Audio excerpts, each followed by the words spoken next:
여기 제출할 서류입니다. 이거 도장이 원래 도장이랑 다른데요? 그럴 리가... 저기 내 80만 엔을 사기친 내 아들을 잡아가요. 신고 내용 확인했어요. 현수 씨 맞으시죠? 뭐예요 갑자기? 내 아들이 내 돈을 빼갔어. 도장까지 위조했어. 엄마 그게... 그런 게 안녕하세요. 저는 이윤이라고 합니다. 올해 68이에요. 홋카이도 하코다테 항구 마을에서 바닷가 미역국집을 운영한 지 벌써 40년이 됐네요. 새벽 3시 바닷바람이 창문을 흔들었습니다. 잠결에 들려온 진동음에 눈을 떴죠. 침대 옆 탁자 위에 놓인 휴대폰이 푸른 빛을 토해내고 있었어요. 화면에는 두 글자가 선명하게 떠 있었습니다. 현수 아들. 가슴이 철렁했어요. 아들은 지금 싱가포르에서 수산물 무역 계약을 마무리하는 중이라고 했거든요. 이 시간에 전화라니 무슨 일이 생긴 걸까요? 떨리는 손으로 통화 버튼을 눌렀습니다. 여보세요, 현수야? 엄마. 아들의 목소리였어요. 그런데 평소와 달리 떨리고 있었죠. 숨소리가 거칠었습니다. 왜 그러니? 무슨 일 있어? 엄마, 지금 삿포로에 있어요. 큰일 났어. 삿포로요? 싱가포르가 아니라... 순간 머릿속이 하얗게 변했습니다. 아들은 분명 해외 출장이라고 했는데 왜 삿포로에 있다는 거죠?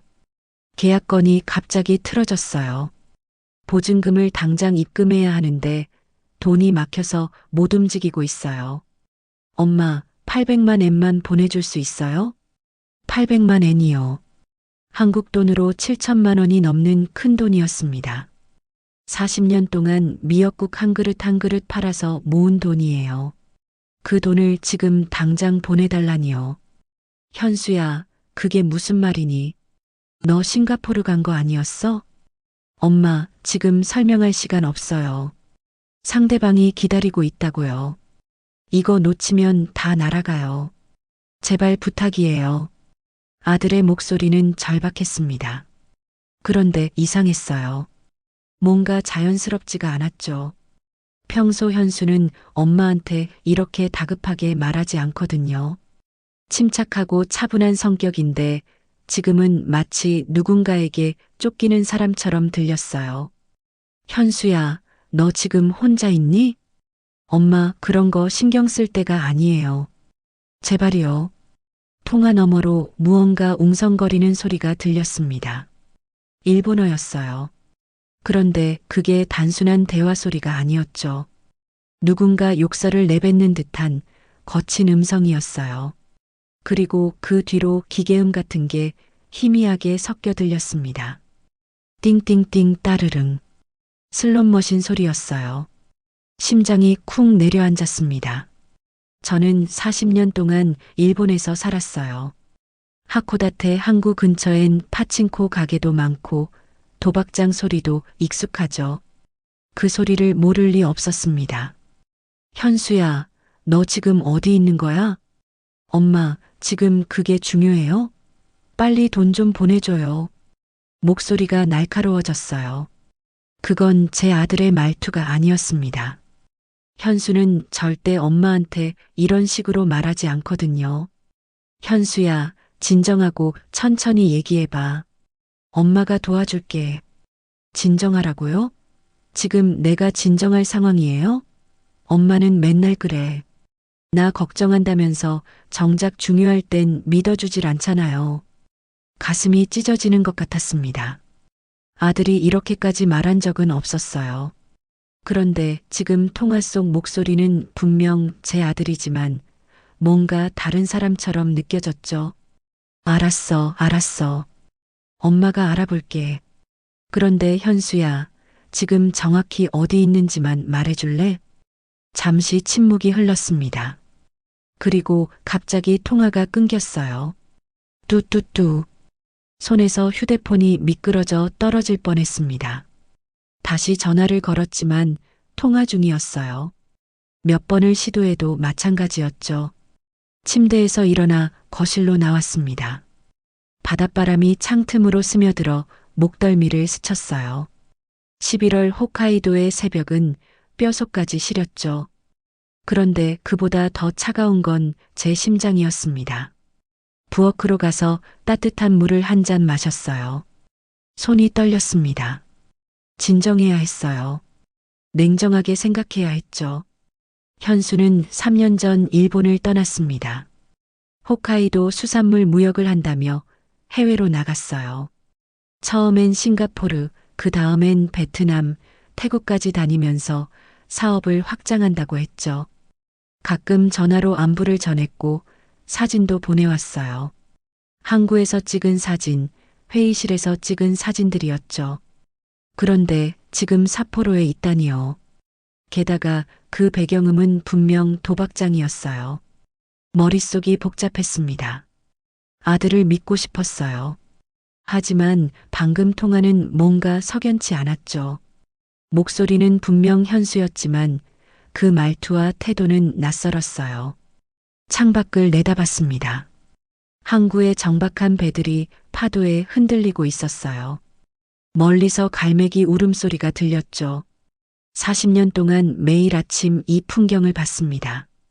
변하지 않는 일상이었어요. 그런데 오늘은 달랐어요. 뭔가 잘못되고 있다는 느낌이 들었죠. 휴대폰을 다시 들었습니다. 현수에게 문자를 보냈어요. 현수야, 엄마야. 천천히 얘기하자. 엄마가 도와줄게. 답장은 오지 않았습니다. 시계를 봤어요. 새벽 3시 20분이었죠. 가게 문을 열려면 6시에 일어나야 하는데 이제 잠은 글렀어요. 소파에 앉아 생각에 잠겼습니다. 800만 엔이요. 그 돈은 제가 노후를 위해 모아둔 전부였어요.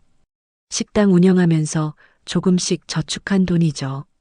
언젠가 현수가 정말 어려울 때, 정말 필요할 때 쓰려고 아껴둔 돈이었어요. 그런데 지금이 그때일까요? 정말 현수를 도와줘야 할 순간일까요? 아니면 제가 모르는 무언가가 있는 걸까요? 통화 속에서 들렸던 그 슬롯머신 소리가 귓가에서 떠나지 않았습니다. 그리고 현수의 변한 목소리도요. 새벽 공기는 점점 차가워졌습니다.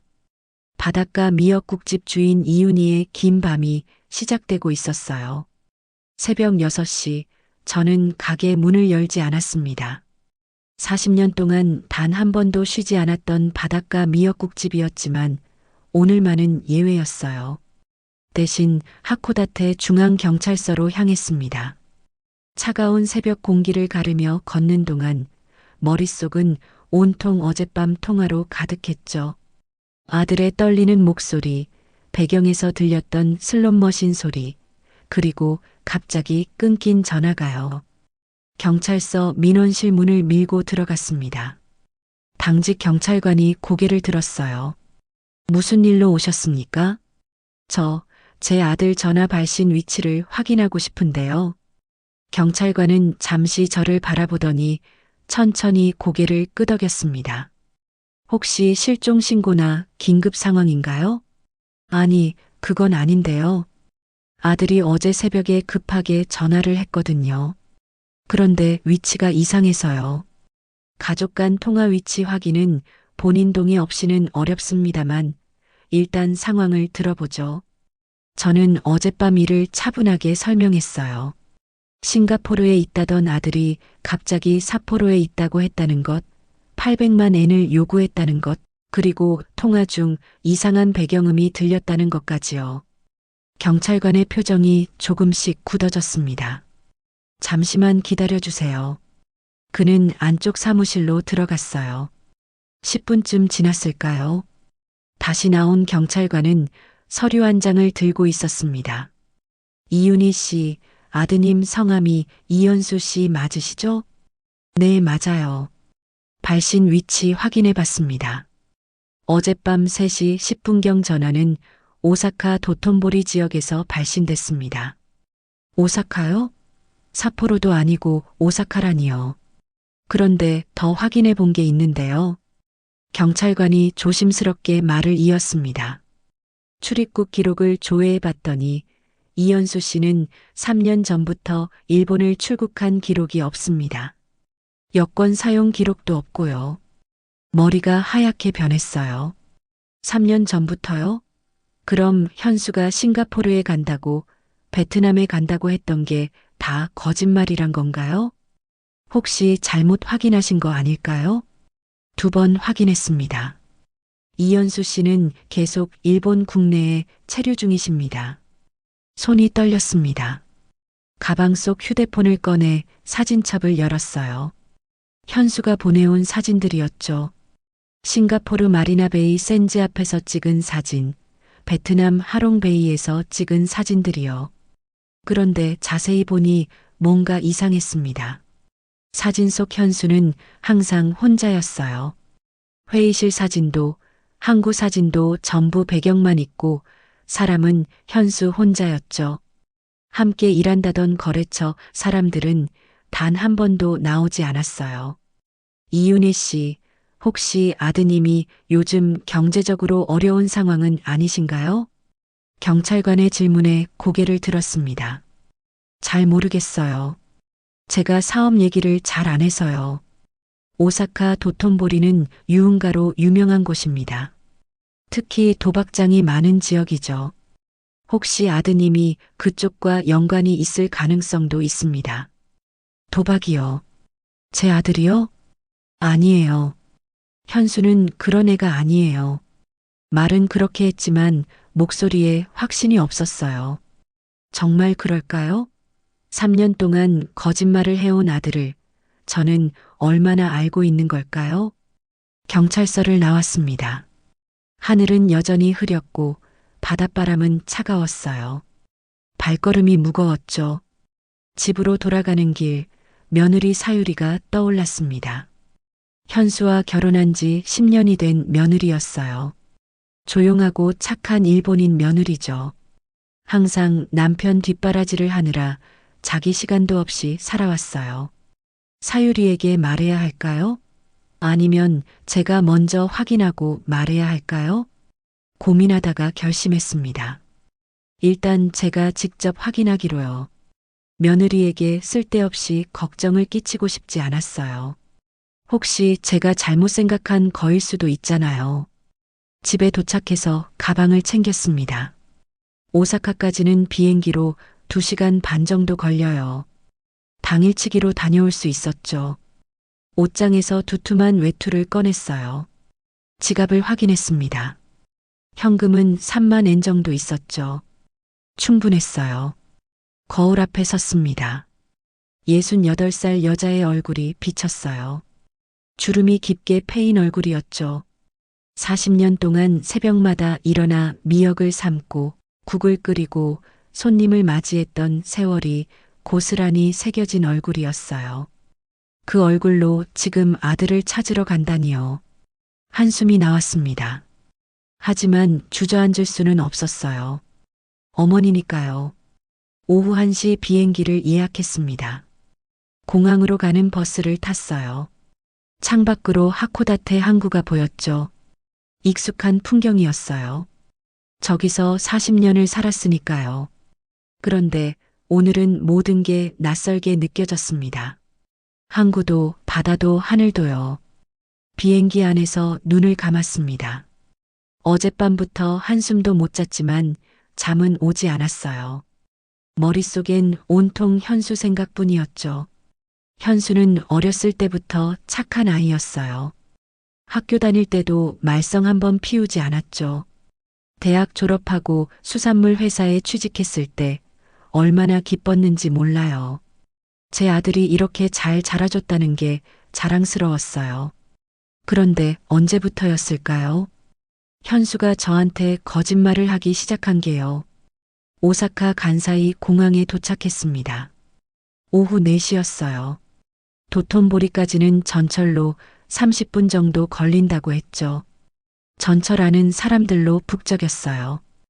회사원들, 학생들, 관광객들이요. 모두 각자의 삶을 살아가고 있었죠. 그 중에 제 아들도 있을까요? 이 복잡한 도시 어딘가에서요. 도톤보리역에 내렸습니다. 네온 사인이 화려하게 빛나는 거리였어요. 간판마다 일본어, 영어, 중국어가 뒤섞여 있었죠. 사람들은 웃고 떠들며 걸어갔어요. 하지만 저는 웃을 수가 없었습니다. 이 화려한 거리 어딘가에 제 아들이 있다는 게, 그것도 도박을 하고 있다는 게 믿기지 않았어요. 어디서부터 찾아야 할까요? 막막했습니다. 그때 휴대폰이 울렸어요. 현수였죠. 엄마, 왜 전화 안 받아요? 돈은 보냈어요? 목소리가 날카로웠습니다. 어제보다 더 조급해 보였어요. 현수야, 너 지금 어디 있니? 왜요? 지금 그게 중요해요? 빨리 돈 좀 보내달라고요. 심장이 쿵 내려앉았습니다. 이건 제 아들이 아니었어요. 제가 키운 아들은 이렇게 말하지 않았거든요. 현수야, 엄마 지금 오사카에 있어. 전화 너머로 침묵이 흘렀습니다. 길고 긴 침묵이었어요. 뭐라고요? 엄마가 지금 도톤보리에 있다. 어디 있는지 말해봐. 엄마가 직접 가서 얘기하자. 다시 침묵이 이어졌습니다. 그리고 갑자기 전화가 끊겼어요.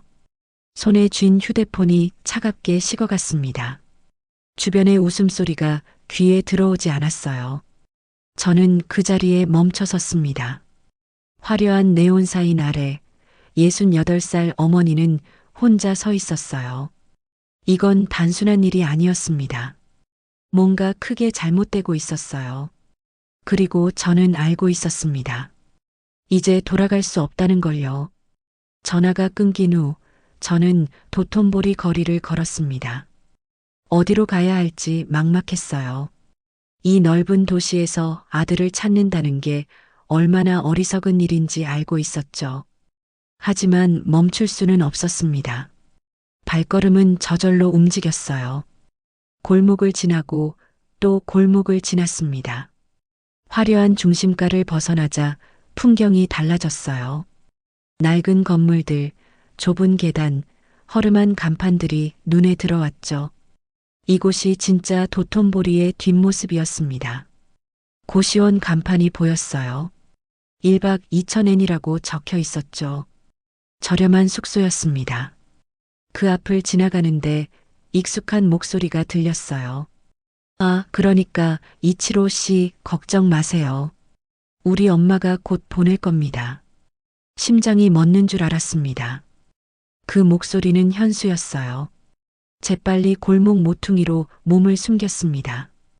고개를 살짝 내밀어 봤죠. 고시원 입구에서 두 남자가 담배를 피우고 있었어요. 한 명은 현수였고 다른 한 명은 처음 보는 일본인 남자였습니다. 40대쯤 돼 보이는 날카로운 인상의 남자였어요.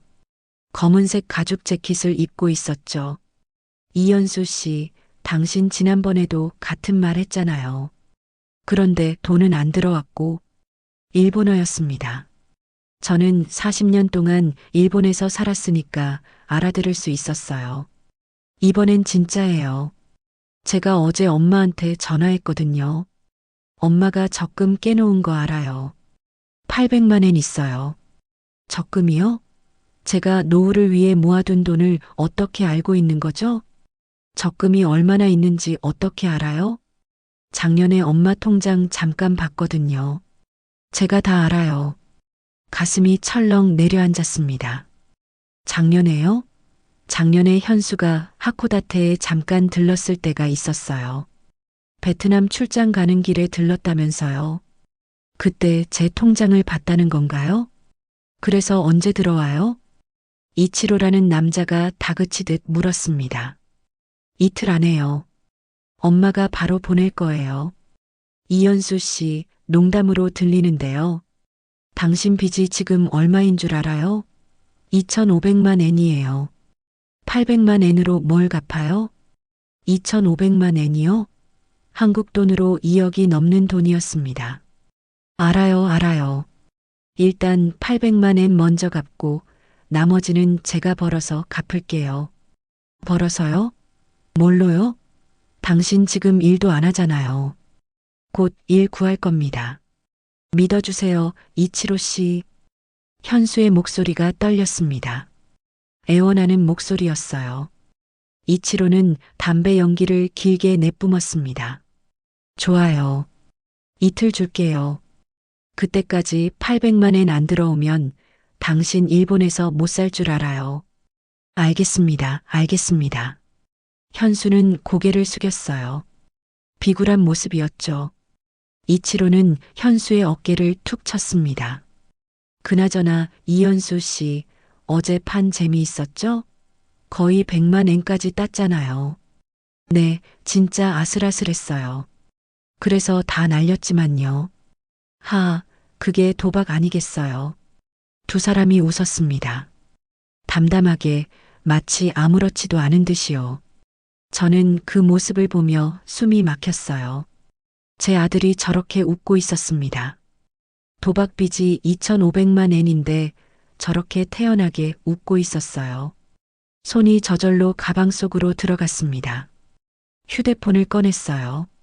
떨리는 손으로 영상 촬영 버튼을 눌렀죠. 화면 속에 현수와 이치로가 담겼습니다. 두 사람은 계속 대화를 나눴어요. 그런데 이현수 씨 어머니 정말 돈 보내줄까요? 보내줄 거예요. 우리 엄마는 제가 부탁하면 다 들어줘요. 평생 그래왔거든요. 평생 그래왔다고요? 눈물이 핑 돌았습니다. 하지만 참았어요. 지금 울 수는 없었어요. 효자네요, 효자. 이치로가 비웃듯 말했습니다. 효자는 무슨요? 전 그냥 필요할 때 쓰는 거죠. 엄마가 뭐하러 돈을 모아요? 어차피 나이 들면 다 쓸 데도 없는데. 가슴에 칼이 꽂히는 것 같았습니다. 근데 이치로 씨, 오늘 밤에 한 판 더 할까요? 기분이 좋은데. 좋죠. 돈은 제가 먼저 빌려줄게요. 나중에 어머니 돈 들어오면 갚으면 되니까. 고맙습니다.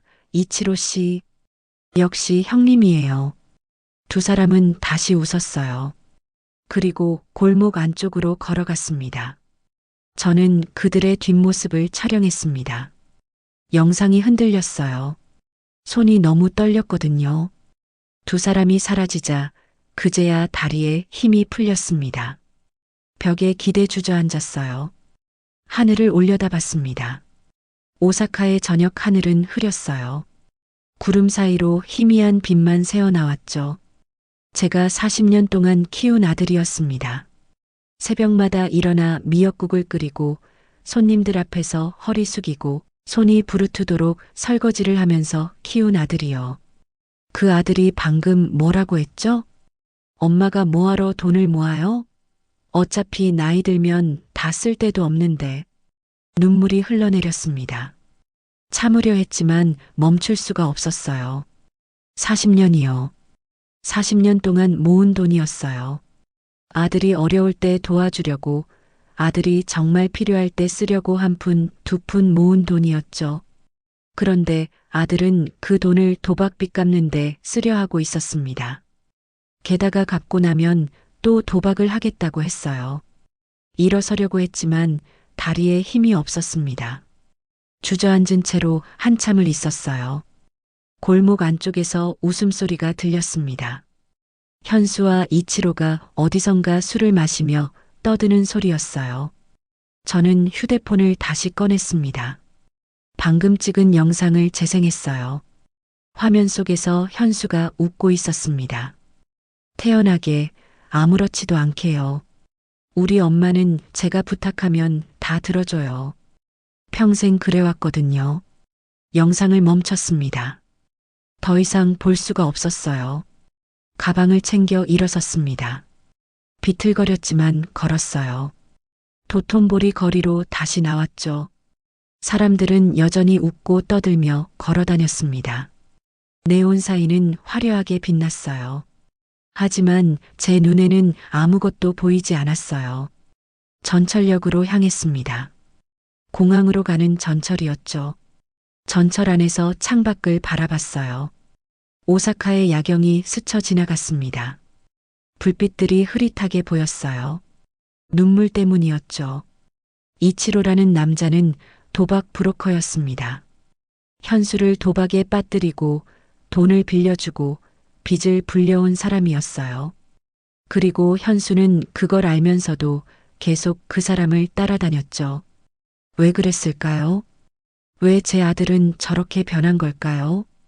답은 없었습니다. 다만 한 가지는 확실했어요. 800만 엔을 보내줄 수는 없다는 것이요. 그 돈을 보내면 현수는 빚 일부를 갚고 또 도박을 할 겁니다. 그리고 다시 빚을 지겠죠. 끝없는 악순환이었어요. 비행기 안에서 눈을 감았습니다. 하지만 잠은 오지 않았어요. 머릿속엔 온통 현수의 웃는 얼굴이 떠올랐죠. 하코다테에 도착했을 때는 자정이 넘어 있었습니다. 집으로 돌아가는 길, 바닷바람이 차갑게 불었어요. 집 문을 열고 들어갔습니다. 텅 빈 거실이었어요. 어두웠죠. 불을 켜지 않고 소파에 앉았습니다. 어둠 속에서 혼자 앉아 있었어요. 휴대폰이 울렸습니다. 현수였어요. 받지 않았습니다. 다시 울렸습니다. 또 받지 않았어요. 문자가 왔습니다. 엄마, 왜 전화 안 받아요? 돈 빨리 보내주세요. 제발 부탁이에요. 휴대폰을 내려놨습니다. 더 이상 볼 수가 없었어요. 어둠 속에서 저는 혼자 앉아 있었습니다. 68살 어머니는 그렇게 밤을 보냈어요. 창밖으로 바다가 보였습니다. 검은 바다였죠. 파도 소리만 들렸어요. 저는 알고 있었습니다. 이제 선택해야 한다는 걸요. 아들을 구할 것인가 아니면 아들을 놓아줄 것인가. 그 선택이 앞에 놓여 있었습니다. 다음 날 아침 저는 며느리 사유리에게 전화를 걸었습니다. 사유리야, 지금 시간 있니? 네, 어머니. 무슨 일이세요? 목소리가 조용했어요. 언제나처럼 차분한 며느리였죠. 은행 좀 같이 가자. 중요한 얘기가 있어. 알겠습니다, 어머니. 1시간 후 사유리가 집으로 왔습니다. 38살 며느리는 여전히 수수한 옷차림이었어요. 화장기 없는 얼굴에 피곤한 기색이 역력했죠. 어머니, 무슨 일이세요? 얼굴이 안 좋으신데요. 앉아라, 사유리야. 며느리를 소파에 앉혔습니다. 저도 마주 앉았어요. 사유리야, 현수 요즘 연락 자주 하니? 아니요. 요즘엔 거의 안 해요. 바쁘다고 하더라고요. 그래. 언제가 마지막이었어? 한 달쯤 됐을 거예요. 싱가포르에서 큰 계약 성사시킨다고 했는데 그 후로는 연락이 없어요. 며느리의 눈빛이 흔들렸습니다. 불안한 표정이었어요. 어머니, 혹시 현수한테 무슨 일 있어요? 사유리야, 어머니가 어제 오사카 다녀왔어. 네. 오사카요? 응. 현수 보러 갔어. 며느리의 얼굴이 하얗게 변했습니다. 현수가 오사카에 있다고요? 싱가포르 아니었어요? 그게 다 거짓말이었어, 사유리야. 떨리는 손으로 휴대폰을 꺼냈습니다. 어제 찍은 영상을 보여줬어요. 화면 속에서 현수가 이치로와 함께 담배를 피우며 웃고 있었죠. 대화 내용도 들렸어요. 우리 엄마는 제가 부탁하면 다 들어줘요. 평생 그래왔거든요. 며느리는 화면을 뚫어지게 바라봤습니다. 손이 떨렸어요. 이게 뭐예요? 현수는 3년 동안 해외에 나간 적이 없어. 계속 일본에 있었어. 오사카에서 도박을 하고 있었지. 도박이요? 응. 빚이 2,500만 엔이래. 한국 돈으로 2억이 넘어. 며느리의 입술이 파르르 떨렸습니다. 눈에서 눈물이 흘러내렸어요. 어머니, 그럼 그동안 현수가 보낸 돈은요? 무슨 돈? 현수가 가끔 제 통장에 돈을 보냈거든요. 사업 잘 된다면서요. 많지는 않았지만 10만 엔, 20만 엔씩이요. 그 돈도 빌린 돈이었겠지. 며느리는 고개를 떨궜습니다. 어깨가 떨렸어요. 사유리야, 은행 가자. 현수 계좌 내역 확인해 봐야 해. 네, 어머니. 우리는 하코다테 중앙은행으로 갔습니다. 창구 직원에게 현수명의 계좌 내역서를 요청했어요. 본인이 아니신데 발급이 가능할까요? 며느리입니다. 배우자예요. 사유리가 신분증과 가족관계 증명서를 제출했습니다. 직원은 잠시 확인하더니 고개를 끄덕였어요. 잠시만 기다려주세요. 10분쯤 지났을까요? 직원이 두툼한 서류 봉투를 건넸습니다. 최근 3년간 내역입니다. 우리는 은행 창구 옆 테이블에 앉았어요. 봉투를 열었죠. 서류가 수십 장이었습니다. 거래 내역이 빼곡하게 적혀 있었어요. 첫 장부터 확인했습니다. 출금 내역이었죠. 오사카 파친코 골든 팰리스 마이너스 50만 엔. 남바 사설 카지노 마이너스 30만 엔. 도톤보리 슬롯머신 마이너스 20만 엔. 한 페이지가 전부 도박장 출금 내역이었어요. 다음 페이지도 마찬가지였죠. 오사카 파친코 다이아몬드 마이너스 70만 엔. 남바 룰렛바 마이너스 45만 엔. 손이 떨렸습니다. 페이지를 넘길 때마다 도박장 이름들이 쏟아져 나왔어요. 며느리는 아무 말도 하지 못했습니다. 그저 서류를 바라볼 뿐이었죠. 마지막 페이지에 도달했을 때 더 충격적인 내용이 있었어요. 사유리 명의 카드론 마이너스 500만 엔. 며느리의 얼굴에서 핏기가 싹 가셨습니다. 이게 뭐예요? 사유리야, 너 카드론 받은 적 있니? 없어요. 전혀요. 그럼 현수가 내 명의로 몰래 받은 거야. 며느리는 서류를 붙잡고 있었어요. 손이 하얗게 질렸죠. 어머니, 이게 정말이에요? 정말이야, 사유리야. 며느리는 그 자리에 주저앉았습니다. 바닥에 무릎을 꿇고 앉더니 울음을 터뜨렸어요. 현수가 내 이름으로 빚을? 목소리가 떨렸습니다. 울음이 섞인 목소리였어요. 10년이에요, 어머니. 저 10년 동안 현수만 믿고 살았어요. 현수가 사업한다고 해서, 해외 나간다고 해서 다 믿었어요. 혼자 집 지키면서, 혼자 부모님 모시면서 현수 돌아오길 기다렸어요. 며느리의 목소리는 점점 커졌습니다. 그런데 이게 뭐예요? 도박이요? 내 명의로 빚까지 졌다고요? 손으로 얼굴을 가렸어요. 어깨가 격하게 떨렸죠. 주변 사람들이 우리를 쳐다봤습니다. 하지만 신경 쓸 여유가 없었어요. 저는 며느리 옆에 앉았습니다. 등을 토닥여줬어요. 사유리야, 진정해. 여기서 울면 안 돼. 어머니, 저 어떡해요? 제가 뭘 잘못한 거예요?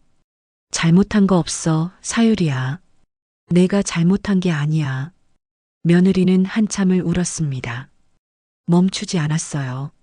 저도 눈물이 났지만 참았습니다. 지금 무너지면 안 됐어요. 며느리라도 붙잡아야 했죠. 사유리야, 일어나자. 며느리를 일으켰습니다. 비틀거렸지만 간신히 섰어요. 은행을 나왔습니다. 밖은 여전히 추웠어요. 바람이 세게 불었죠. 어머니, 저 이제 어떡해요? 일단 집에 가자. 천천히 생각해보자. 생각해요? 뭘 생각해요? 이미 끝났잖아요. 며느리의 목소리가 날카로워졌습니다. 절망적인 목소리였어요. 사유리야, 아직 끝난 게 아니야. 어머니는 모르세요. 저 10년 동안 현수만 믿고 살았어요. 다른 건 아무것도 없어요. 그런데 그게 다 거짓이었다고요? 며느리는 다시 울음을 터뜨렸습니다. 저는 며느리를 안아줬어요. 그렇게 한참을 서 있었죠. 바람이 불었습니다. 차가운 바람이었어요. 집으로 돌아오는 길, 며느리는 한마디도 하지 않았습니다. 그저 창밖만 바라볼 뿐이었죠. 집에 도착했어요. 며느리를 소파에 앉혔습니다. 사유리야, 차 한 잔 마셔. 따뜻한 차를 건넸습니다. 며느리는 받아들었지만 마시지는 않았어요. 어머니, 응? 저 현수한테 전화해도 될까요? 지금, 네. 물어보고 싶어요. 왜 이랬는지요. 사유리야, 지금 전화하면 안 돼. 현수는 지금 정신이 없을 거야. 그래도 물어봐야 해요. 제가 직접 들어야 해요. 며느리는 휴대폰을 꺼냈습니다. 현수에게 전화를 걸었어요. 통화 연결음이 울렸습니다. 한 번, 두 번, 세 번이요. 받지 않았습니다. 다시 걸었어요. 또 받지 않았죠. 문자를 보냈습니다. 현수야, 나 사유리야. 전화 좀 받아줘. 얘기 좀 하자. 답장은 오지 않았습니다. 며느리는 휴대폰을 바닥에 내려놨어요. 고개를 떨궜죠. 어머니, 저 이제 뭐 하면서 살아요? 목소리가 작았습니다. 힘없는 목소리였어요. 저는 며느리를 바라봤습니다. 무너진 며느리를 보니 가슴이 찢어지는 것 같았어요. 하지만 저는 알고 있었습니다. 지금 무너지면 안 된다는 걸요. 사유리야. 네, 어머니. 우리 다시 일어서자. 며느리가 고개를 들었습니다. 눈물 자국이 가득한 얼굴이었어요. 어떻게요? 모르겠어. 아직은 모르겠어. 하지만 이대로 주저앉을 순 없잖니. 며느리는 아무 말도 하지 않았습니다. 저는 창밖을 바라봤어요. 해가 지고 있었습니다. 하코다테 항구가 어둠에 물들고 있었죠. 그 어둠 속에서 저는 결심했습니다. 현수를 포기하기로요. 아니, 정확히는 현수를 구하기 위해 독한 선택을 하기로요. 눈빛이 바뀌었습니다. 흔들리던 마음이 단단해졌어요. 이제 행동할 시간이었습니다. 며느리가 돌아간 후 저는 혼자 거실에 앉아 있었습니다. 창밖으로 어둠이 깔렸어요. 하코다테의 밤은 고요했죠. 문득 10년 전이 떠올랐습니다. 사유리가 처음 이 집에 왔던 날이요. 28살 사유리는 수줍은 미소를 지으며 문턱을 넘었어요. 한국말이 서툴렀죠. 그래도 정성스럽게 인사했습니다. 어머니, 잘 부탁드립니다. 허리를 깊이 숙였어요. 떨리는 목소리였지만 진심이 담겨 있었죠. 사유리야, 편하게 지내렴. 여긴 내 집이야. 며느리는 고개를 끄덕였습니다. 눈가에 눈물이 맺혔어요. 그날 저녁 사유리는 부엌에서 저를 도왔습니다. 서툴렀지만 열심히였어요. 칼질이 익숙하지 않아 손을 베었죠. 사유리야, 괜찮니? 네, 괜찮아요. 죄송해요, 어머니. 미안해할 거 없어. 천천히 배우면 돼. 며느리는 웃었습니다. 수줍은 미소였어요. 그때부터 10년이 흘렀습니다. 사유리는 정말 열심히 살았어요. 새벽 5시면 일어나 시어머니보다 먼저 부엌에 섰습니다. 미역을 손질하고 국을 끓이고 밥을 지었죠. 가게 문 열기 전까지 모든 준비를 마쳤어요. 손님이 오면 정중하게 인사했습니다. 일본어와 한국어를 섞어가며 주문을 받았죠. 실수해도 웃으며 사과했어요. 죄송합니다, 고객님. 다시 가져올게요. 늘 그랬습니다. 불평 한마디 없이 묵묵히 일했어요. 현수가 해외로 나간다고 했을 때도 사유리는 울지 않았습니다. 그저 남편의 짐을 챙겨줬죠. 현수야, 몸 조심해. 연락 자주 할게. 알았어, 사유리야. 잘 있어. 현수는 가방을 들고 나갔습니다. 사유리는 문 앞에서 한참을 서 있었어요. 남편의 뒷모습이 사라질 때까지요. 그날 밤 사유리는 부엌에서 혼자 울었습니다. 소리 내지 않고요. 저는 그걸 알고 있었어요. 하지만 모른 척했죠. 며느리의 자존심을 지켜주고 싶었거든요.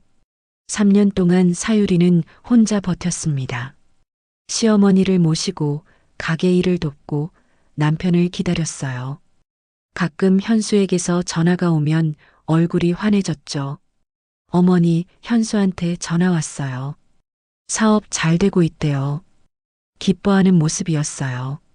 순수한 기쁨이었죠. 그런데 그게 다 거짓이었습니다. 현수는 사업이 아니라 도박을 하고 있었어요. 며느리의 이름으로 빚까지 지으면서요. 눈물이 났습니다.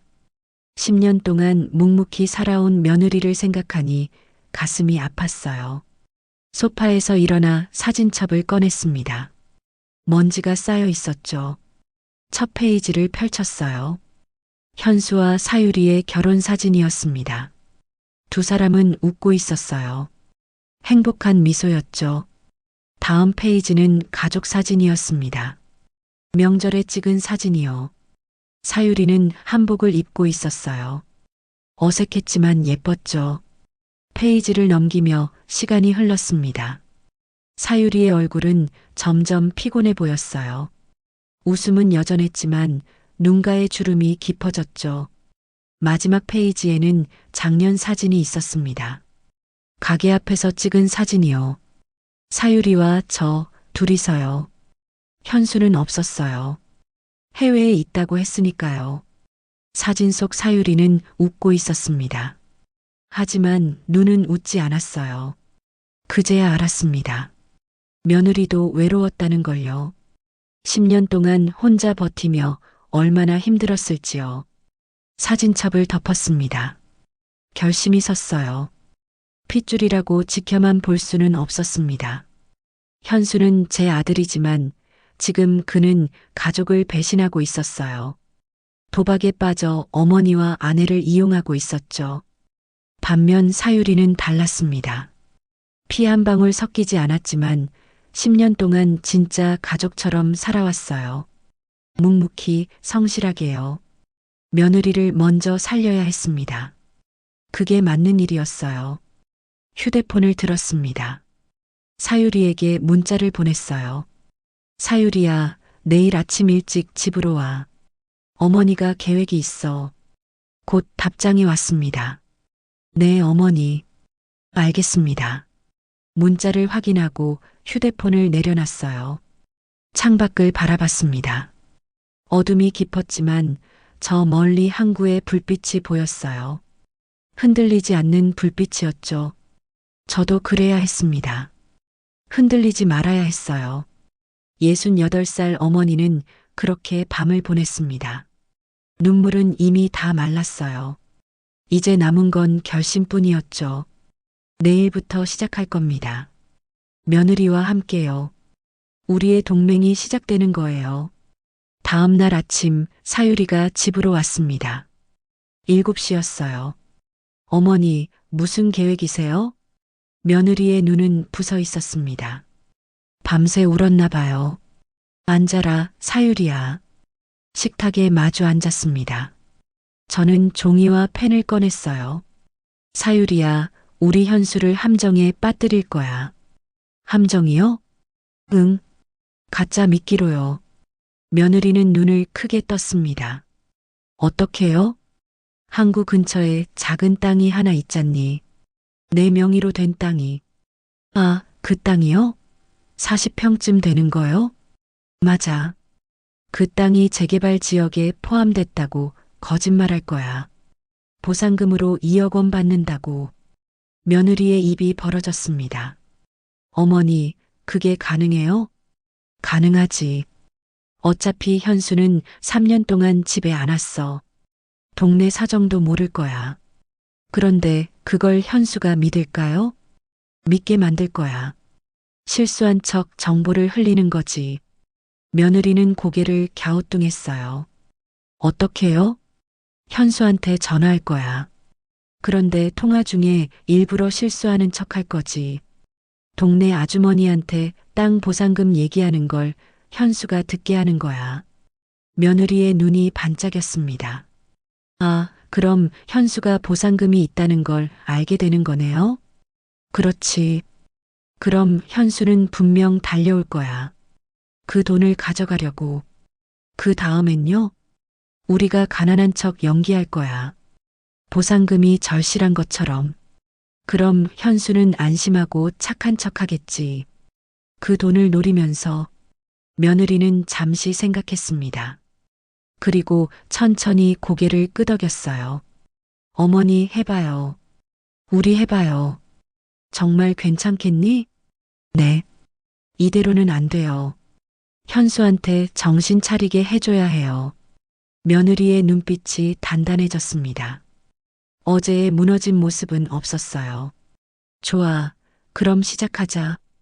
오후 2시 저는 현수에게 전화를 걸었습니다. 받지 않았어요. 다시 걸었죠. 3번째에 받았습니다. 엄마, 왜요? 돈 보냈어요? 목소리가 짜증 섞여 있었어요. 현수야, 엄마 지금 좀 바빠. 나중에 다시 전화할게. 뭐? 그럼 왜 전화했어요? 아니, 그게 아니라 동네 아주머니가 오셔서. 잠깐만. 전화기를 살짝 떼어 놓았습니다. 하지만 끊지는 않았어요. 사유리가 옆에서 큰 소리로 말했습니다. 어머니, 축하드려요. 땅 보상금 나온다니 정말 다행이에요. 그러게 말이야. 2억 원이나 받는다니. 믿기지가 않네.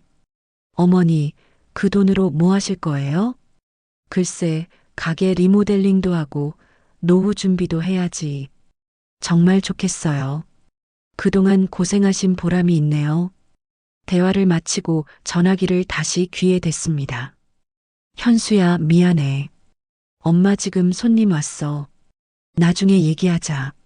잠깐만요, 엄마. 현수의 목소리가 급해졌어요. 뭐야? 지금 무슨 얘기예요? 땅 보상금이요? 아, 그거. 항구 근처 땅 있잖니. 재개발 지역 됐대. 보상금 받는데. 얼마요? 2억 원쯤? 전화 너머로 침묵이 흘렀습니다. 현수가 숨쉬는 소리만 들렸어요. 현수야, 있니?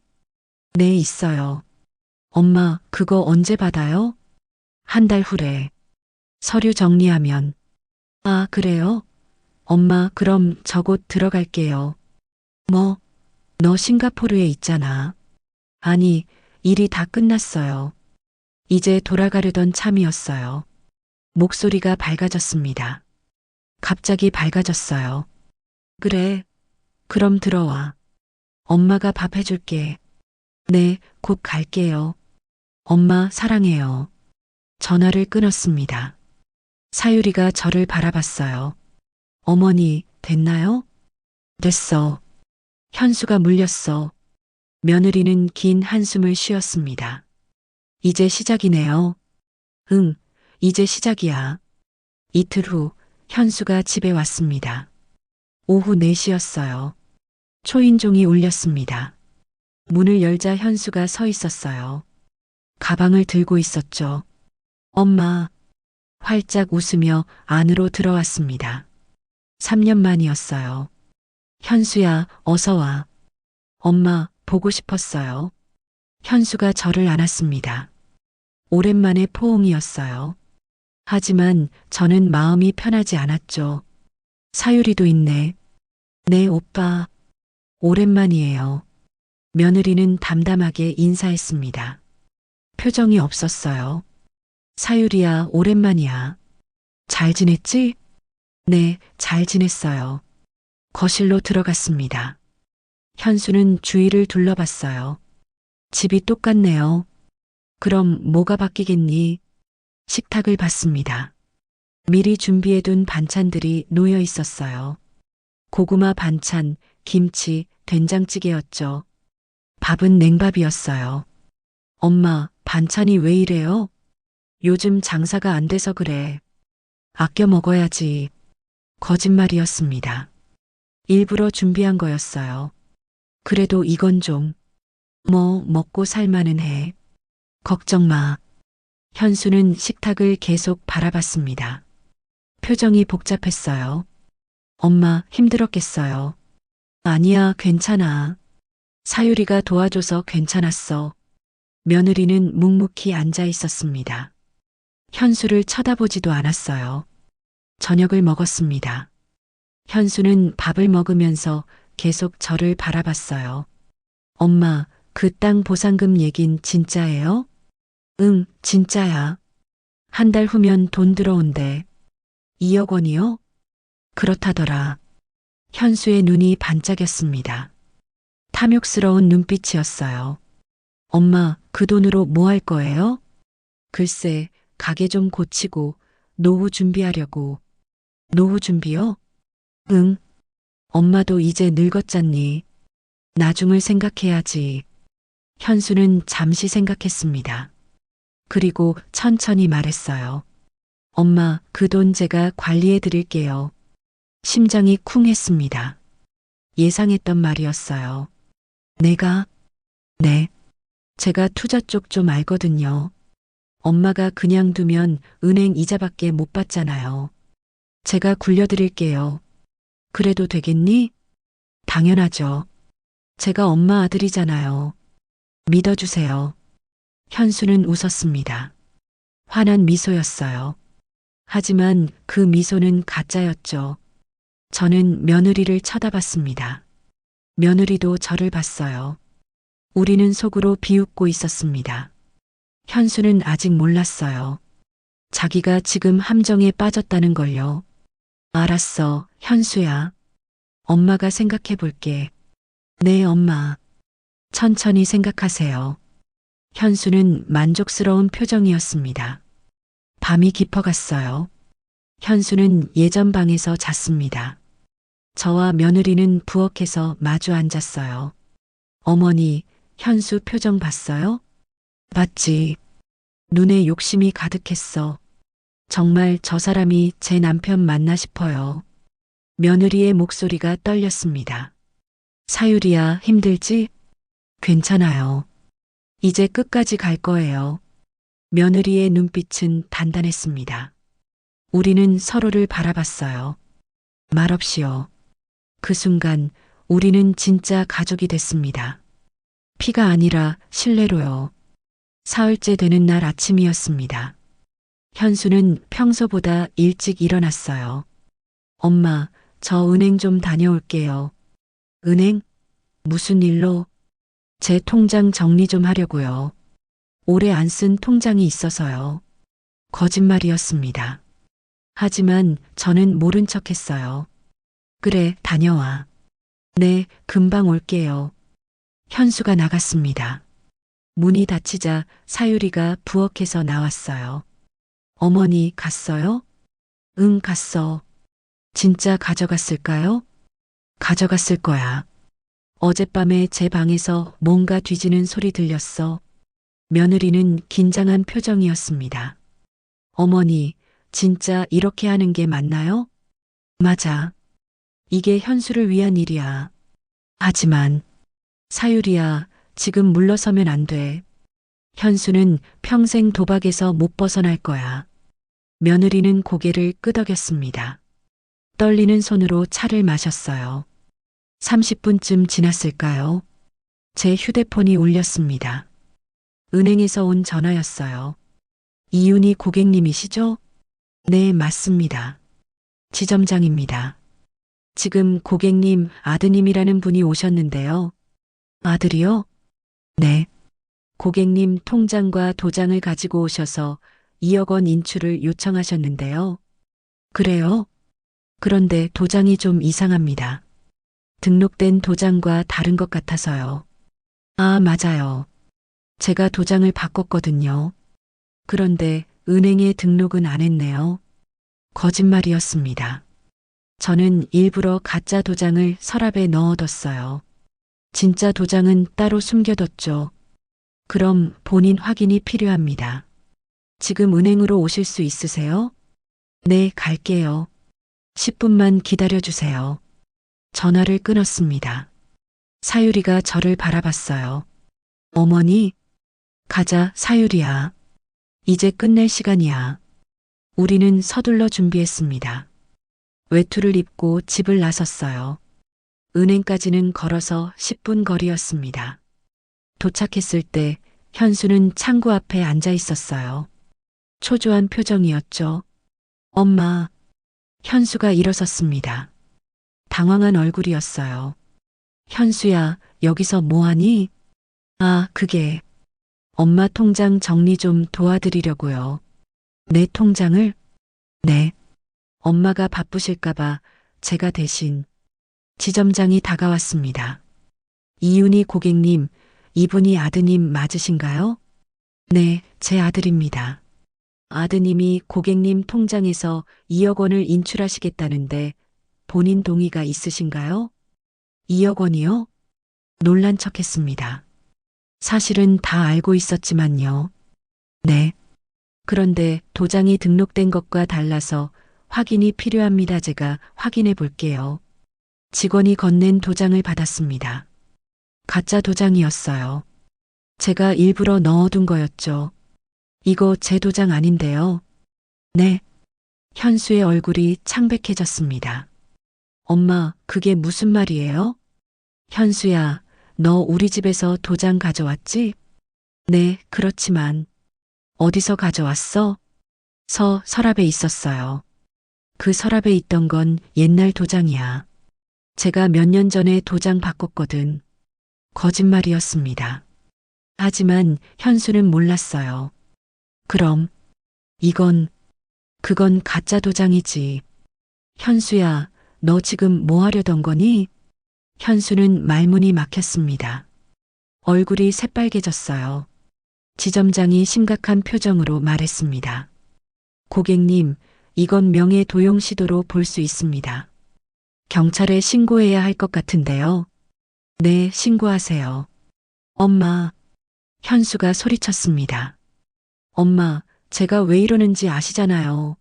급한 일이 있어서 그런 거예요. 급한 일? 도박 빚 갚으려고 그런 거지? 현수는 입을 다물었습니다. 지점장이 전화기를 들었습니다. 경찰서에 전화를 거는 거였어요. 10분 후 경찰이 도착했습니다. 2명이었어요. 신고 들어온 건으로 왔습니다. 네, 여기요.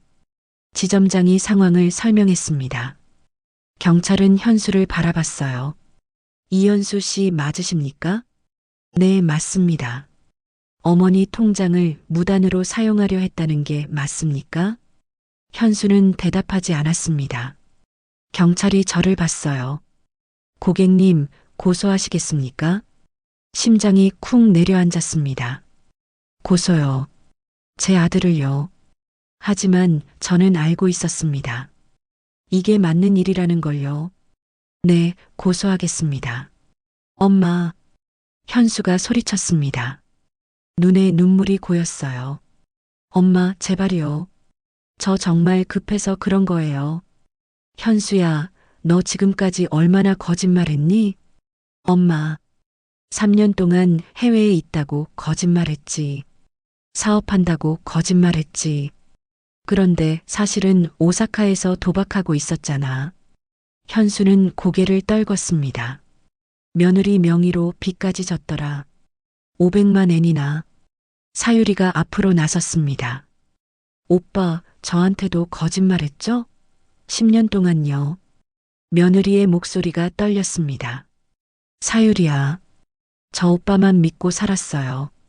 오빠가 사업한다고 해서, 돈 벌어온다고 해서 다 믿었어요. 그런데 다 거짓말이었어요. 며느리는 울지 않았습니다. 그저 차갑게 현수를 바라볼 뿐이었어요. 경찰이 현수에게 수갑을 채웠습니다. 이현수 씨, 일단 서에 동행하시죠. 잠깐만요. 엄마, 제발 한 번만 봐주세요. 현수가 절규했습니다. 하지만 저는 고개를 돌렸어요. 저놈 제 아들 아닙니다. 엄마, 남의 통장 훔친 도둑놈입니다. 목소리가 떨렸습니다. 하지만 단호했어요. 현수는 경찰에게 끌려갔습니다. 뒤돌아보며 저를 봤어요. 눈물이 흘러내리고 있었죠. 하지만 저는 외면했습니다. 볼 수가 없었어요. 은행 밖으로 나왔습니다. 차가운 바람이 불었어요. 사유리가 제 손을 잡았습니다. 어머니, 괜찮으세요? 괜찮아, 사유리야. 거짓말이었습니다. 괜찮을 리 없었어요. 하지만 이게 맞는 일이었습니다. 현수를 위한 일이었어요. 집으로 돌아왔습니다. 텅 빈 거실이었어요. 소파에 앉았습니다. 힘이 쭉 빠졌죠. 어머니, 차 한 잔 드세요. 며느리가 따뜻한 차를 건넸습니다. 받아 마셨어요. 사유리야, 고마워. 아니에요, 어머니. 제가 더 고마워요. 며느리는 웃었습니다. 처음으로 진심으로 웃는 얼굴이었어요. 창밖을 바라봤습니다. 해가 지고 있었어요. 하코다테 항구가 노을에 물들고 있었죠. 모든 거짓의 끝이었습니다. 이제 진실만 남았어요. 휴대폰이 울렸습니다. 경찰서에서 온 전화였어요. 이윤희 씨, 아드님이 자백했습니다. 도박빚과 명예 도용까지 전부 인정했습니다. 그래요. 재판까지 시간이 걸릴 겁니다. 준비하시는 게 좋겠습니다. 알겠습니다. 전화를 끊었습니다. 길고 긴 싸움이 시작되는 거였어요. 하지만 저는 준비가 돼 있었습니다. 며느리도 마찬가지였죠. 우리는 서로를 바라봤어요. 말없이요. 그리고 알았습니다. 우리가 이겼다는 걸요. 진실이 거짓을 이긴 거였어요. 밤이 깊어갔습니다. 하지만 저는 평온했어요. 오랜만에 느끼는 안도감이었죠. 1년이 흘렀습니다. 하코다테 항구 근처에 새로운 가게가 문을 열었어요. 항구 반찬 가게 사유리네라는 간판이 걸려 있었죠. 아침 6시 저와 사유리는 가게 문을 열었습니다. 부엌에서는 구수한 된장찌개 냄새가 났어요. 김치를 담그고 나물을 무치고 조림을 만들었죠. 어머니, 오늘 주문 많이 들어왔어요. 그래, 얼마나? 30건이요. 점심 도시락 주문이요. 우리 사유리 덕분이네. 며느리는 웃었습니다. 환한 미소였어요. 1년 전과는 완전히 달라진 얼굴이었죠.